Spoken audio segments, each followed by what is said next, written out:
In the dead of night on June 7, 1893, a young, impeccably dressed Indian lawyer was thrown off a train at a desolate station in South Africa. His crime? Daring to sit in the first-class carriage he had paid for.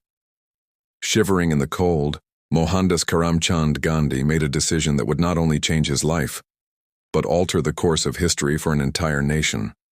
That frigid night, the man who would one day be called Mahatma, or Great Soul, vowed to fight the monstrous injustice he had just experienced. But he would not fight with fists or weapons. He would forge a new kind of power, a weapon of peace so potent it would bring the mightiest empire on earth to its knees. This is the story of how one man's quiet resolve became a roar heard around the world, leading a nation of millions to freedom, not with the clash of swords, but with the unwavering strength of the human spirit. Born in 1869 in Porbandar, a coastal town in British India, Gandhi's childhood was a mix of tradition and quiet rebellion. His father was a high-ranking state official, and his mother was a deeply devout woman whose principles of non-harm and vegetarianism would profoundly shape his own. As a young man, he was unremarkable, shy, and an average student. He was married at the age of 13, a common custom of the time. Seeking to become a barrister, he sailed to London, where he struggled to adapt. He tried to become a proper English gentleman, taking lessons in dancing and elocution, but he soon realized he was trying to be someone he wasn't. It was here, thousands of miles from home, that he truly began to study religion, including his own, and discovered a profound text that would change everything: the Bhagavad Gita. Its teachings on selfless action and duty resonated deep within him, planting the seeds of his future philosophy.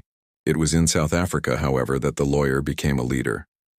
He had initially planned to stay for just 1 year, but that single year stretched into 2 decades. He witnessed the brutal reality of racial discrimination, known as apartheid, firsthand. He saw Indians, labeled coolies, stripped of their rights, humiliated, and oppressed. The train incident was just the beginning.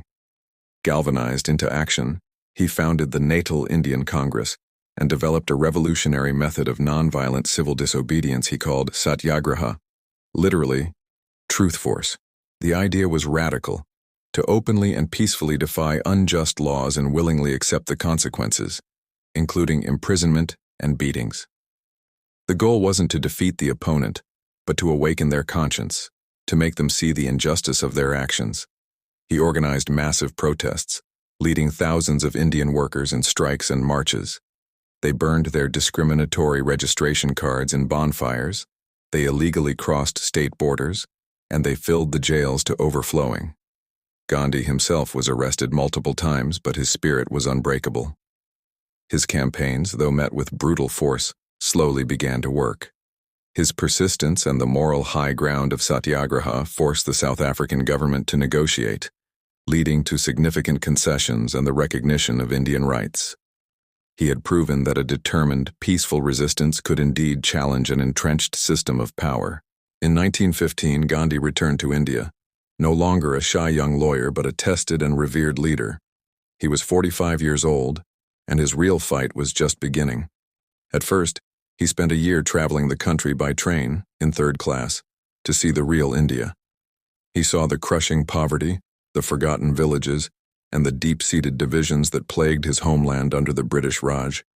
He traded his Western suit for a simple dhoti and shawl, the attire of the common Indian peasant, a powerful symbol that he was one with the people he sought to liberate. He first applied his satyagraha technique in Champaran, a district where local farmers were forced by British landlords to plant indigo instead of food crops, pushing them into poverty. Gandhi arrived, began a detailed inquiry, and was promptly ordered to leave by the authorities. He refused. His declaration in court was electrifying. He stated he was caught between his duty to obey the law and his higher duty to the voice of conscience, and he would happily accept the penalty for his disobedience. Faced with Gandhi's resolve and the massive support he had gathered, the authorities backed down, and an official inquiry was launched that ultimately abolished the oppressive system. The victory was a thunderclap across India. A new force had arrived. This was just the beginning. Gandhi's leadership of the Indian National Congress transformed it from an elite club into a mass movement. He launched the non-cooperation movement in the 1920s, calling on Indians to boycott British goods, schools, and courts. The response was overwhelming. Millions of Indians began spinning their own cloth on a simple spinning wheel, the charkha, which became a symbol of economic independence and defiance. One of the most iconic moments in this struggle was the Salt March of 1930. The British had a monopoly on salt, making it illegal for Indians to produce or sell it, and taxing it heavily. It was a law that affected every single person, rich or poor. To protest this, the 61-year-old Gandhi embarked on a 240-mile march to the Arabian Sea. He started with a few dozen followers, but as he walked from village to village, the crowd swelled into a human river tens of thousands strong. After 24 days, he reached the coast, bent down and picked up a lump of salty mud, declaring, "With this, I am shaking the foundations of the British Empire." His simple act of defiance sparked a nationwide movement. Millions of Indians began making their own salt, and tens of thousands, including Gandhi, were arrested. But the world was watching. The Salt March exposed the moral bankruptcy of the Raj and showed the unshakable power of nonviolent resistance on a global stage. His philosophy, however, wasn't just about political freedom. He called for a spiritual and social revolution. He fought tirelessly against the ancient injustice of the caste system, renaming the untouchables as Harijans, or Children of God. He advocated for women's rights, religious harmony between Hindus and Muslims, and a self-sufficient village-based economy. He believed that true freedom, or Swaraj, was not just about getting rid of the British, but about each individual ruling over themselves, conquering their own fears and prejudices. The road to freedom was long and brutal. Gandhi led the Quit India movement in 1942, a final push for independence, which led to his longest imprisonment. Through it all, he held fast to his principle of Ahimsa, or nonviolence. When protests turned violent, he would undertake long, life-threatening fasts to purify the movement and call for peace, his own suffering a powerful tool to unite the people. Finally, on August 15, 1947, India achieved its independence. But it was a bittersweet victory.